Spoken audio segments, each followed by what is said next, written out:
Pessoal, eu sei que tem algumas matérias que para a gente tratar delas, a gente tem que tomar cuidado e tem que se preparar psicologicamente. Então a gente tem que fazer esse papel de preparação psicológica para trazer conteúdos aqui nos nossos editoriais. E eu sei que você tem que se preparar psicologicamente também para estar ouvindo essas notícias. O que eu vou trazer para vocês aqui é gravíssimo e o que mais me assusta é a naturalidade que jornais expõem isso, sabe, de uma maneira como se isso fosse tão normal e corriqueiro dentro de uma democracia. Vocês estão sabendo que o capitão Assunção, que é deputado estadual pelo Espírito Santo, foi preso por ordem de Alexandre de Moraes, ministro do Supremo Tribunal Federal. Olha essa matéria do jornal Metrópolis. Alexandre de Moraes alega ameaça a Lula ao prender deputado por vídeo de TikTok, tá? Vídeo de TikTok. O ministro Alexandre de Moraes alegou ameaça à segurança de Lula ao determinar a prisão do deputado estadual capitão Assunção. Então, ameaçou Lula, né? Fez críticas demais e então ele determinou a prisão. Na decisão, que é sigilosa, tá? O magistrado afirmou que, solto, o parlamentar também representa risco a ministros do STF, como ele próprio, alvo de publicações no TikTok. Vamos começar analisando aqui primeiro. Aqui, ele declara, a matéria declara, que o Alexandre de Moraes se auto-intitula como vítima, ou seja, as ameaças alcançam a mim e, por isso, eu determino a prisão do deputado por causa das publicações no TikTok. É o que está acontecendo com o capitão Assunção. E aí, eu como advogado, eu fico tenso quando eu vejo, e eu não sou sozinho nessa, quando eu vejo o ministro falando, não, eu também sou vítima, mas eu vou mandar prender, eu vou ser o julgador também. Aí ameaça o Lula, mas ameaça com palavras. Tá. Moraes sustenta que o deputado afronta a manutenção do Estado Democrático de Direito, com as postagens descumprindo decisão judicial que o impedia de se manifestar nas redes sociais. Ou seja, o grande ataque grave é que ele fez aqui um desrespeito à ordem judicial, né? E isso realmente poderia causar-lhes problemas, mas a nível de prisão é assustador. Moraes sustenta que o deputado afronta a manutenção do Estado Democrático de Direito com postagens descumprindo decisão judicial que o impedia de se manifestar nas redes sociais. A conduta foi classificada como ilícita e gravíssima. Na referida plataforma, o capitão Assunção acumula 1,2 milhão de seguidores. Ao mandar capitão Assunção para a prisão, Alexandre afirmou que publicações têm claro intuito de, por meio de violência e grave ameaça, coagir e impedir o exercício dos poderes constitucionais constituídos com flagrante afronta à manutenção do Estado Democrático de Direito. Tal conduta, segundo Moraes, também configuraria ameaça a deputados e senadores. Mas o que ele fez? O que ele falou? Qual foi o vídeo? Esse é o grande ponto. Qual foi o vídeo? Ele fez ameaça? Ele falou que ia atrás? O que ele fez? Quais são essas graves ameaças? É isso que não fica límpido, entendeu? A defesa vem argumentando isso. No despacho, Moraes deu destaque a um parecer do Ministério Público Estadual do Espírito Santo, ou seja, ele buscou provas do Ministério Público Estadual do Espírito Santo, que divergiu da Procuradoria-Geral da República. A PGR não pediu a prisão do deputado. Não pediu. Tá? Quem pediu foi o Ministério Público do Estado. Do Estado. Nele, o Ministério Público capixaba aponta diversas ofensas à honra de Alexandre de Moraes. Então, o Ministério Público coloca o Alexandre de Moraes como vítima, ofensas à honra do Alexandre de Moraes. E Alexandre de Moraes manda prender. Gente, é impedimento. É impedimento. Para. Sabe assim, isso aí não precisa ser um grande expert em direito, não precisa ser um grande jurista como os que existem por aí.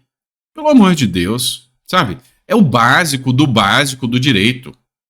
E assim, prendeu o capitão Assunção por postagens do TikTok. Não foi o cara pegar a arma e ir lá e fez uma ameaça, falou que ia acabar com a vida. Não é isso. E o vídeo em questão também nós não sabemos. É Brasil, né? Matéria da Folha de São Paulo. Vamos para outra aqui. Ministros do STF veem ilegalidade em anistia Bolsonaro e prevêem derrubada de medida. É outro absurdo um ministro do Supremo Tribunal Federal se manifestar sobre um caso que pode chegar até ele. Isso é vedado juridicamente pela lei. Os ministros do Supremo Tribunal Federal afirmaram nos bastidores que não há chance de uma possível anistia Jair Bolsonaro ou a condenados por participação nos ataques de 8 de janeiro ter validade e ser implementada para livrar o ex-presidente e seus aliados de eventual julgamento na corte. Em conversas reservadas, magistrados avaliam que a proposta do ex-mandatário do Congresso aprovar uma medida nesse sentido é mais um instrumento para estimular a base bolsonarista e pressionar o tribunal. Eles dizem que uma anistia, mesmo que aprovada pelo Congresso, não teria efeito prático porque certamente seria anulada pelo Supremo. É prerrogativa da lei, meu Deus do céu. Tá lá a lei, você goste ou não goste. A lei da anistia já foi implementada. Eu não gostava dos caras que eram lá, aliados a guerrilheiros da Farc lá, que atuavam pela esquerda, mas tiveram a lei da anistia e foi respeitado. Ao caso do Daniel Silveira. Então, assim, é assustador. Antecipar voto, falar ao Congresso, não aprova porque eu vou derrubar. Sabe? Estado Democrático de Direito, devido processo legal, freios e contrapesos. Pra quê, né? Pra quê? Isso não existe mais no Brasil.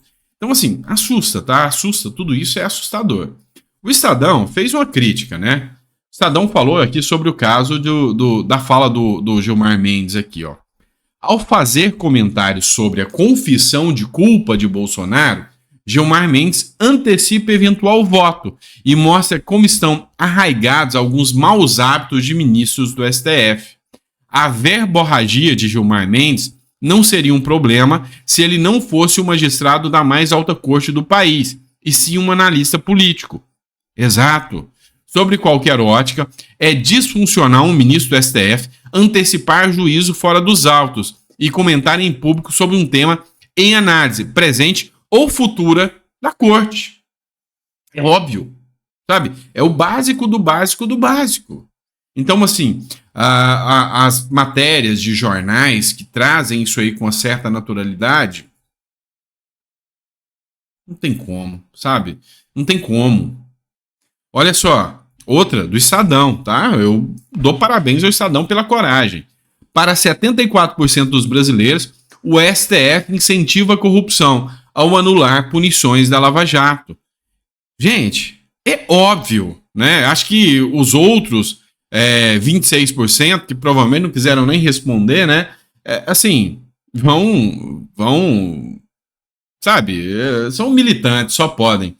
Pesquisa do Instituto Quaest mostra que 74% dos brasileiros acham que o Supremo Tribunal Federal incentiva a corrupção ao anular as punições da Operação Lava Jato a empresas. A Força-Tarefa da Polícia Federal completará 10 anos no próximo dia 17, em meio a decisões de ministro do STF que revisam a operação, suspendem multas de acordo de leniência firmado com a empresa, questionam provas e anulam condenações. Meu Deus, gente. Ficou nítido tudo que foi descoberto pela Operação Lava Jato e que hoje é objeto de um revisionismo descarado por parte do próprio Supremo Tribunal Federal. Então, assim, não tem como. Uma pesquisa como essa mostra o grau de insatisfação dos brasileiros aí e, sabe, enfim, é assustador, tá? É assustador ver como a mídia trata isso de forma tão comum, tão simplista. É normal no Brasil? Não, não é normal. Pode até estar comum, mas não é normal, tá? Vamos lá.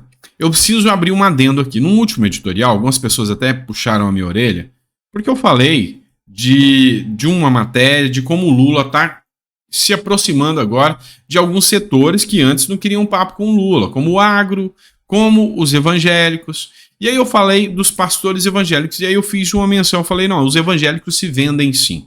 Aí muitas pessoas ficaram bravas comigo.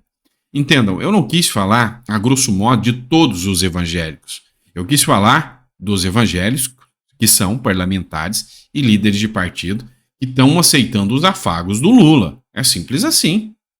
E é fato. Nisso eu não me retrato. Agora, se deu a entender de forma errada, eu peço até desculpas para quem ficou ofendido aí, tá? Meu intuito nunca foi falar que os evangélicos como um todo, porque senão eu estaria falando de mim mesmo também, da minha história, né? Então não é isso, tá? A grande questão aqui é que eu estou falando desses fariseus que estão lá para falar que são os representantes evangélicos dentro do poder e na hora H é quem paga mais que leva. É isso que eu falei.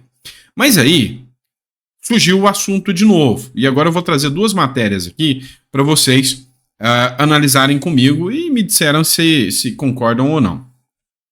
Ex-organizador de motocicletas critica Bolsonaro. Como fui tão trouxa? Jackson Villar, essa é a matéria de 2023, ainda saiu em defesa do ministro do STF, Alexandre de Moraes, e criticou a gestão de Paulo Guedes. O Jackson Villar é um pastor, tá? O ex-pastor bolsonarista Jackson Villar, empresário conhecido por ter motocicletas em apoio a Jair Bolsonaro, chamou atenção nas redes após publicar um vídeo que exalta queda de preços e critica a gestão do ex-presidente. Como fui tão trouxa em apoiar um cretino desse. Isso aqui aconteceu lá em 2023. Agora, presta atenção, o mesmo. Após romper com Bolsonaro, o organizador de motocicletas faz pré-campanha ao lado de Boulos. Jackson Villar disputará uma vaga na Câmara Municipal de São Paulo em suas redes sociais. Então ele agora é candidato a vereador, tá? De São Paulo. Em suas redes sociais já vincula sua imagem ao deputado federal psolista, o Guilherme Boulos, que lidera a corrida pela prefeitura. Então tá aqui o Jackson com o Boulos, tirando foto aqui, o ex-bolsonarista arrependido, né? Após ter rompido publicamente com Jair Bolsonaro, antigo organizador de motocicletas do ex-presidente, Jackson Villar agora tem planos políticos nas eleições deste ano. O empresário que administrava o Acelera para Cristo, tá? O Acelera para Cristo disputará uma vaga na Câmara Municipal de São Paulo. Na sua pré-campanha, todavia, chama a atenção a presença de uma figura da esquerda, o pré-candidato à prefeitura pelo PSOL, Guilherme Boulos, né? Em suas redes sociais, Jackson Villar tem feito postagens sobre o pessoalista com os dizeres Boulos e Jackson Villar, a dupla que liderará São Paulo e Juntos por São Paulo. O que eu estou vendo ultimamente? Ó, outro caso aqui. Vocês devem lembrar desse caso aqui, ó. Pastor que atacou o Lula, vocês devem ter visto um podcast com o Nicolas Ferreira, onde ele falou que Deus devia quebrar a mandíbula do Lula, uma fala besta, né? Mas se diz arrependido de ser bolsonarista. Em maio de 2023, Anderson Silva pediu oração para que Deus arrebentasse a mandíbula do presidente. Agora critica a idolatria evangélica a Jair Bolsonaro. Abre aspas para a fala do pastor. Eu me arrependo porque também fui um dos responsáveis por essa bolsonarização, quando me radicalizei em algumas posturas e falas. E, automaticamente, algumas pessoas de esquerda que se identificavam comigo por causa dos projetos, por causa da aparência, por causa da coerência em confrontar os dois lados, mesmo tempo um lado, conseguia dialogar. A bolsonarização, mesmo que não total, me faz perder o ID, afirmou em vídeo publicado em seu perfil no Instagram. Beleza. O que eu quero falar com vocês sobre isso aqui? Por que você está vendo pastores evangélicos pulando fora do barco, tá? Esses dois aí, se embrenhando na política agora pelo lado esquerdo? Por que você está vendo isso acontecer? Por que você está vendo gente vir aqui, antes bolsonarista fiel e Bolsonaro perdeu, vindo às redes sociais falando, não, eu sou contra Bolsonaro, eu sou anti-Bolsonaro e eu errei, eu não quero saber mais do bolsonarismo. É tentando limpar sua barra, tá? É porque essas pessoas têm medo de represália. E como, sabe, tem medo de manter a sua postura, de fazer críticas, começa a escorregar para o lado da esquerda. Alguns veem um oportunismo barato mesmo. Tem pessoas que são literalmente, sabe, os fisiologistas do centrão. Ou seja, mesmo não tendo cargo político, opa, agora a onda agora é ser bolsonarista, vamos para lá. Tá todo mundo aqui no bolsonarismo. Opa, a onda agora é Lula. Lula tá o anti-bolsonarista maior, o Lula tá maior. Vamos pra cá e vamos começar a bater. Igual o MBL, que dividiu o palco e palanque aí com o PSOL, com o PCdoB, né? Então, é assim que funciona. É o fisiologismo da política. É o fisiologismo da política. A pessoa tá ali e, sabe, ela se apresenta como eu sou bolsonarista. E é por isso que às vezes eu tenho medo de rótulos, tá?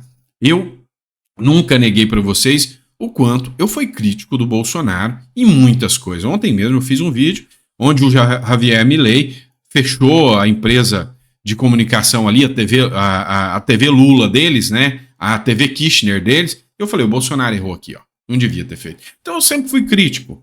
Mas eu sei reconhecer que hoje os meus princípios não se coadunam com o da esquerda. Mas eu nunca menti. Então eu tenho muito cuidado com esse tipo de pessoa que te abraça e te dá o beijo na última ceia.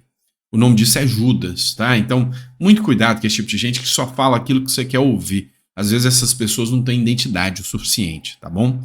Esse é o meu ponto de vista, tá certo? Vamos lá, bora continuar? Vamos pra frente aqui, ó. Matéria do Jovem Pan News. Gangues atacam prisão e libertam 4.000 detentos. Tá, eu pulei um trecho aqui propositalmente, tá? Quando você vê uma matéria dessa, eu acredito que você pensou que poderia ser no Brasil, né? Não foi no Brasil, não, foi no Haiti, tá? Mas bem típico de uma notícia que poderia acontecer aqui no Brasil. O nível da segurança pública no Brasil tá assustadora.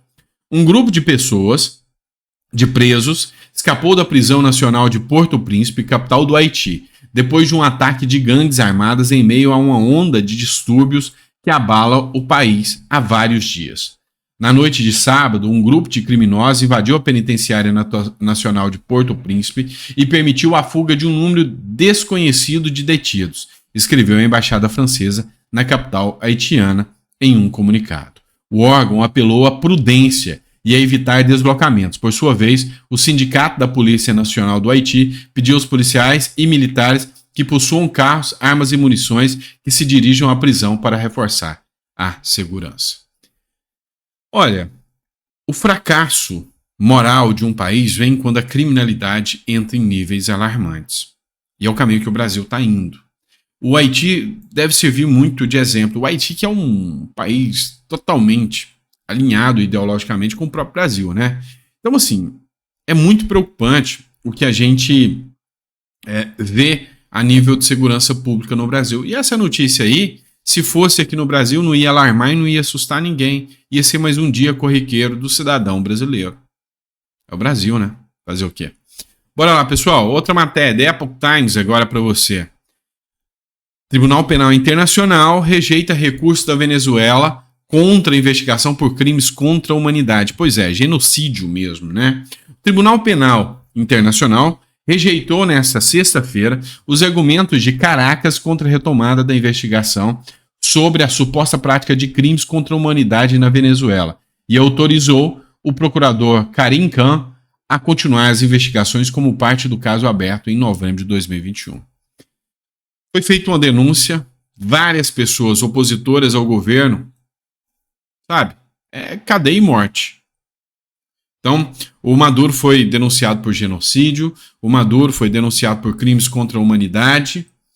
E aí, o governo Lula faz questão de chamar o Bolsonaro de tudo aquilo, mas de abraçar o Maduro e falar que ele é uma pessoa boa. Sabe? É a moral seletiva da esquerda. E isso é assustador. É assustador. Como é que você pode postar uma foto ao lado de um ditador como o Maduro e falar que tem moral para fazer críticas a outros governos, como o próprio governo norte-americano, como a União Europeia? Não te dá moral para isso. Te apequena cada vez mais. Já dizia aí um bom trecho da Bíblia, né? Diga com quem andas que eu te direi quem és. Pois é isso aí. Mas nem tudo são só críticas, tá? Em algumas horas aí o STF acerta.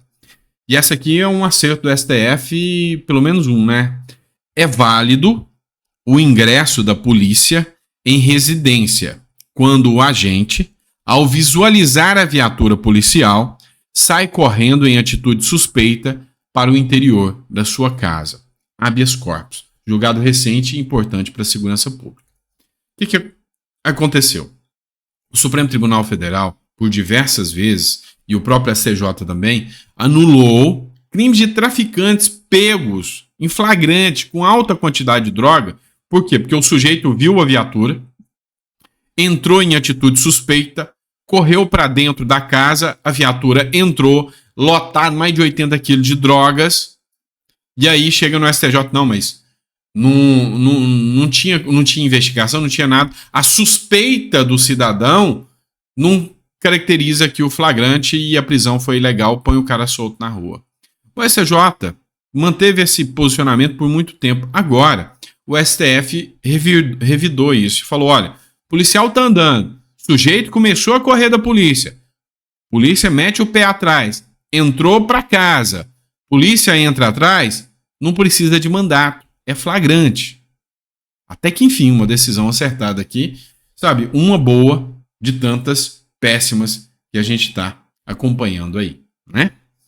E é isso, pessoal. Ó, espero que você tenha gostado do nosso editorial, que Deus te dê uma mesa farta, repleta de bênçãos. Eu te vejo no próximo editorial daqui a pouquinho, tá? Às 4 horas da tarde, a gente volta com mais conteúdo para vocês, fechou? Grande abraço e até lá.